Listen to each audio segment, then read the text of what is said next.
Dua sosok ini sudah tidak lagi disibukkan dengan urusan pekerjaan. Mereka milenial loh ya, dan pensiun dini. Yaitu Steve Adcock dan juga Courtney. Pasangan milenial asal Amerika Serikat ini sukses pensiun dini di umur 30-an. Sebelumnya Steve bekerja di perusahaan IT selama 14 tahun dan memiliki gaji yang cukup besar. Namun menurutnya pekerjaan itu cenderung menghabiskan waktu.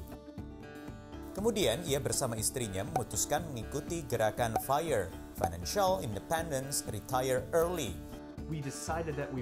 Mereka memotong pengeluaran untuk kebutuhan yang tidak perlu dan menabung 70% dari pendapatan gabungan. Akhirnya di tahun 2016 mereka bisa mencapai tujuan pensiun dini kurang dari 3 tahun sejak Steve membuat keputusan. Jumlah kekayaan mereka kurang lebih 1,2 juta dolar Amerika Serikat atau setara 17,2 miliar rupiah. Terakhir ada Tanya Hester dan Mark. Tanya dulunya adalah perempuan yang tidak bisa mengelola keuangan dengan baik. Namun setelah membaca buku cara mengelola keuangan dan pensiun dini, hal itu mengubah cara hidupnya. Ia dan suami mengikuti gerakan FIRE dan berhasil pensiun di usia 38 dan 41 tahun. Keduanya mulai serius menabung pada tahun 2011 dengan pekerjaan sebagai konsultan politik dan berpenghasilan besar sehingga bisa menyimpan banyak uang. Namun meski bergaji besar, Tanya dan suami tidak berhura-hura. Mereka bahkan rela pindah dari kota besar yaitu Los Angeles ke Tahoe agar bisa menekan biaya hidup untuk berhemat. Pengalaman sukses ini kemudian ditulis dalam sebuah buku berjudul Work Optional, Retire Early, The Non-Penny Pinching Way. Hal ini untuk mengedukasi orang-orang agar bisa mencapai kebebasan finansial. Nah, gimana? Tertarik nggak untuk mengikuti gerakan FIRE ini? Atau mungkin masih ada yang belum paham ya, gimana cara selengkapnya? Kita lihat di 15 Minutes.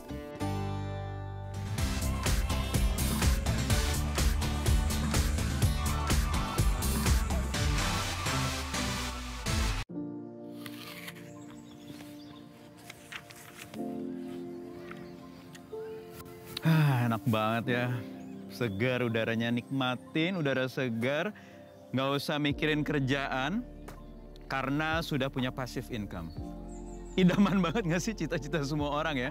Terutama untuk teman-teman yang sekarang sedang gila kerja karena goalnya adalah retire atau pensiun.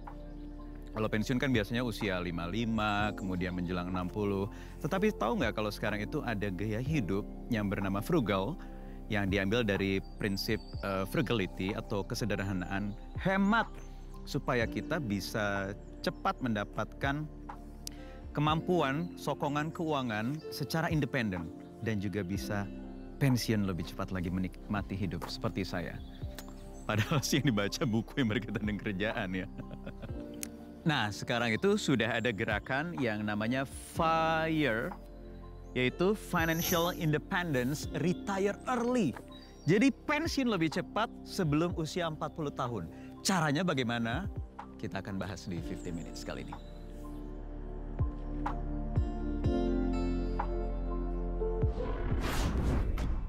FIRE atau Financial Independence Retire Early adalah sebuah gerakan di Amerika Serikat yang lahir pada tahun 1992 yang digagas oleh ahli finansial Vicki Robin and Joe Dominguez dalam bukunya Your Money or Your Life. Tahun 2007 gerakan ini kemudian semakin populer akibat terjadinya krisis keuangan. Saat itu masyarakat harus membatasi pengeluaran dan bertahan hidup dengan sedikit pengeluaran. Gerakan FIRE kemudian melahirkan gaya hidup frugal living. Gaya hidup ini lahir dari kecemasan akan perilaku konsumtif, yang jika terus dibiarkan, maka akan berdampak pada masa depan tanpa tabungan hingga terlilit utang. Gaya hidup frugal adalah gaya hidup dengan konsep hemat yang bisa dilakukan siapa saja dan umur berapa saja, berfokus pada kecermatan dalam pengeluaran. Dengan penerapan gaya hidup ini diharapkan memiliki kebebasan finansial di masa mendatang. Survei di Amerika Serikat menunjukkan di tahun 2019, baru sekitar 54% millennials muda di sana yang rentang usianya sekitar 20-35 tahun yang melek cara mengelola keuangan. Jadi tabungan untuk masa depannya itu masih rendah sekali kesadarannya. Kalau di Indonesia, data Otoritas Jasa Keuangan di 2019 juga menyebutkan baru sekitar 38%, lebih rendah masyarakat Indonesia dari yang 270-an juta itu yang melek untuk bagaimana caranya mengelola keuangan yang tepat. Nah, di antaranya yang 38% itu yang sudah melek adalah 2 orang teman saya ini. Aku Samuel dan ini istriku Claudia. Kami suami istri pegiat frugal living. Kami sebenarnya mulai berhemat itu sudah jauh lama sih, sejak kuliah, bahkan sejak punya menghasilkan uang sendiri. Gitu. Tadinya kita pikir pensiun tuh mungkin nanti kali ya, umur 58, umur 60 gitu. Tapi ternyata ada konsep pensiun dini dan ternyata ada loh yang namanya frugal living gitu. Jadi saat ini kami berdua punya target untuk mencapai financial independence atau kebebasan finansial di usia 35. Saat taping hari ini usia kami 32, jadi 3 tahun lagi. Semangat! Kalau gaya hidup hemat memang udah lama, karena kebetulan juga kami sandwich generation gitu ya. Jadi dari sejak kuliah itu sudah berpikir gimana caranya bisa support orang tua, bisa support adik-adik gitu. Jadi ya harus bisa menabung, harus bisa hidup hemat gitu, karena ada tanggungan gitu ya dari sejak kuliah itu. Kalau misalnya kita mau pensiun dini, ada angkanya yang harus kita capai. Kita harus tabung seberapa banyak tuh ada angkanya. Nah, itu ada rumusnya. Berapa sih jumlah uang yang kita sebenarnya bisa kumpulkan untuk pensiun? Nah, cara ngitungnya adalah kita harus tahu pengeluaran kita setahun. Jadi misalkan kita pengeluarannya setahun kurang lebih setiap bulan misalkan kita butuh 5 juta misalkan.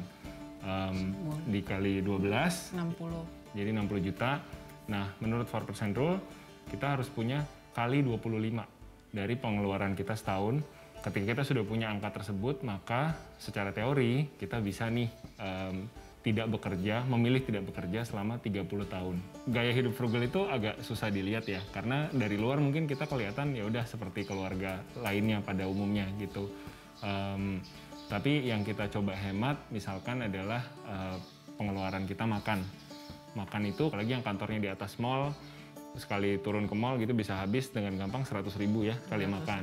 Itu makan pagi, terus nanti sore beli boba atau beli kopi gitu kan, another 50.000 lagi.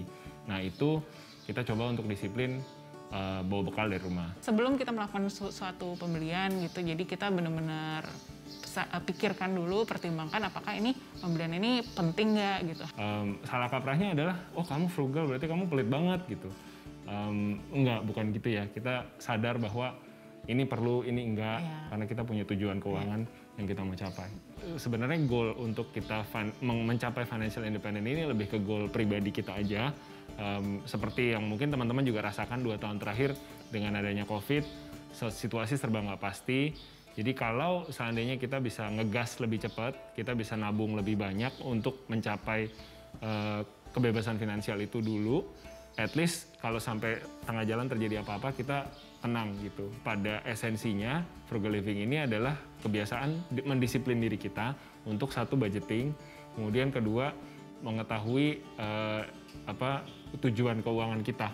Kalau kami mungkin udah kerja 10 tahun ngomongnya udah financial independence gitu ya, tapi buat teman-teman yang mungkin baru mulai bekerja atau masih meniti karir dan lain sebagainya, mungkin goalnya bisa beda. Bisa, oke, aku mau nabung beli motor, oke, aku mau S2 lagi. Itu juga sebenarnya goal yang sah-sah aja. Itu pun frugal living gitu. Jadi sebenarnya frugal living ya harus balance lah ya. Kita mikirin juga di masa depan, tapi jangan lupa di masa sekarang itu kita juga harus ada senang-senangnya gitu. 3 langkah sederhana. 3 langkah sederhana untuk teman-teman yang mau mulai mencoba frugal living. Yang pertama itu mungkin set dulu financial goals-nya itu apa gitu ya. Karena ada satu quote yang bagus banget menurut saya, begins with the end in mind gitu. Kalau kita mau mulai sesuatu, kita mulai dengan apa sih tujuan akhir kita gitu ya. Nah, kalau udah tahu financial goals-nya itu apa, nah baru kita ke step kedua, yaitu step kedua kita evaluasi nih pemasukan dan pengeluaran kita. Udah kita catat, udah kita evaluasi secara jujur. Nah, udah yang step ketiga adalah jalanin. Dan mungkin aku nambahin satu lagi, tidak membandingkan dengan orang lain. Karena setiap orang ada di journey yang berbeda-beda, di tahapan yang berbeda-beda. Yang penting kita tahu apa yang kita mau capai dan kita mau disiplin untuk mencapainya. Kemandirian finansial ya artinya kalau mindset yang saya tangkap ya, harus bisa berhemat, mengelola keuangan. Jangan jajan kopi mulu, padahal saya juga ngopi ya. Tapi ya itulah dia, bagaimana kita bisa mencapai set goal supaya kita bisa mandiri secara keuangan dan kemudian tidak harus memikirkan income bulanan. Caranya bagaimana? Bagaimana menyusunnya? Kalau goal sih boleh-boleh aja, tetapi kan ketika sudah dipasang targetnya, cara menuju ke sana itu seperti apa? Saya ingin tanyakan ke teman saya Mbak Liukina Hananto yang ahlinya nih untuk merencanakan keuangan. Mbak Liukina apa kabar? Hai Wahyu, apa kabar? Aku sehat-sehat, semoga Wahyu juga sehat-sehat. Pak, kalau misalnya bicara soal frugal, itu kan mindset saya tuh ya irit-irit, hemat, jangan jajan mulu. Jadi kurangi pola hidup konsumtif gitu. Jadi sebetulnya frugal living itu maksudnya memang begitu. Semua serba dihemat, semua serba dipangkas.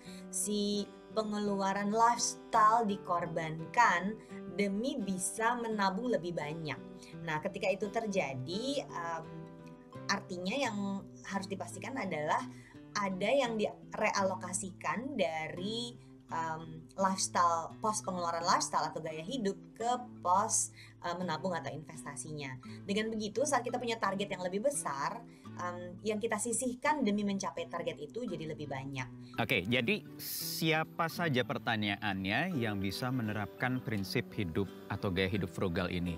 Jawabannya sebenarnya adalah gini, siapa yang mau? Kita tidak bicara orang yang dalam kondisi kesulitan ya, kita bicara dalam konteks orang yang memang punya ruang luas dalam penghasilannya untuk bersenang-senang. Nah, ketika orang seperti ini memutuskan mau untuk melakukan frugal living, berarti dia harus memilih mana dari cara hidup dan gaya hidupnya yang akan dia dalam tanda kutip korbankan supaya porsinya tuh di dalam pos pengeluaran bisa dipindah poskan menjadi lebih banyak buat menabung dan investasi.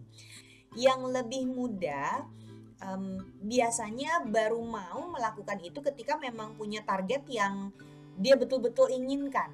Jadi saya jarang ketemu angkatan yang lebih muda itu bersedia melakukan frugal living karena banyak yang prinsip hidupnya aku masih muda, aku masih mau bersenang-senang gitu. Tapi udah ada beberapa dari generasi yang sangat muda ini menerapkan frugal living karena dia punya target yang sangat besar. Yang sudah lebih tua gimana? Bisa juga, tapi gini loh. Kebiasaan kita selama bertahun-tahun itu akan juga turut berkontribusi pada sulitnya kita melakukan adaptasi ke dalam frugal living ini. Oke, jadi kalau misalnya kita set goals itu, kalau saya sih punya ya, plan itu biasanya 10 tahun. Buat saya 10 tahun itu masuk jangka pendek juga enggak, jangka panjang juga enggak, tetapi jangka menengah. Setiap 10 tahun itu punya target yang harus di-achieve. Nah pertanyaannya, frugal ini harus memang long term, jangka panjang, atau bisa jangka pendek? Kalau frugalnya long term, mungkin kategorinya udah tidak disebut frugal living ya, karena udah jadi bagian dari apa yang memang dia melakukan sebagai gaya hidup sepanjang masa gitu. Tapi kalau short term, si frugal ini lebih mudah untuk dilakukan karena kita jadinya nggak harus seumur hidup dalam posisi super hemat, tuh nggak harus. Misalnya tadi mau bisa mengumpulkan DP rumah dalam waktu 1 atau 2 tahun. Jadi kita berkomitmen nih, bisa sendiri atau kalau sudah berpasangan, ayo kita punya target yang sangat besar dan jelas kan, nanti jadi bisa beli rumah loh. Nah, frugal ini bisa dicoba juga ya, kalau nggak mau untuk 1-2 tahun, bisa juga dicoba seminggu deh gitu. Nyobain dulu, ngerasain 6 bulan deh gitu. Karena ternyata ya tadi, pengalaman hidup dan kebiasaan hidup yang sudah bertahun-tahun itu yang akan menjadi faktor penentu kita sanggup nggak mengubah switch menjadi super hemat, semua pengeluaran diturunkan demi mencapai sebuah target yang besar. Oke Mbak Liukina, thank you banyak ya Mbak. Jadi ya kalau ngopi sekali-sekali, mungkin seminggu sekali, asal jangan setiap hari 3 kali pindah-pindah coffee shop nanti nggak apa-apa ya. Thank you Mbak, see you, thank you for joining us. Nah, bagaimana? Tertarik untuk mencoba gaya hidup frugal? Jadi biar bisa pensiun lebih cepat lagi sebelum usia 40 tahun. Kan sekarang sudah banyak sebenarnya di smartphone yang Anda pegang digunakan itu ada aplikasi-aplikasi yang bisa mencatat keuangan kita, baik keluarnya, masuknya, dan supaya nanti kita bisa menata keuangan lebih bagus lagi. Dan akhirnya pensiun dini. Selamat mencoba, saya Wahyu Wiwoho, kita berjumpa lagi di 15 Minutes pekan depan. Bye-bye.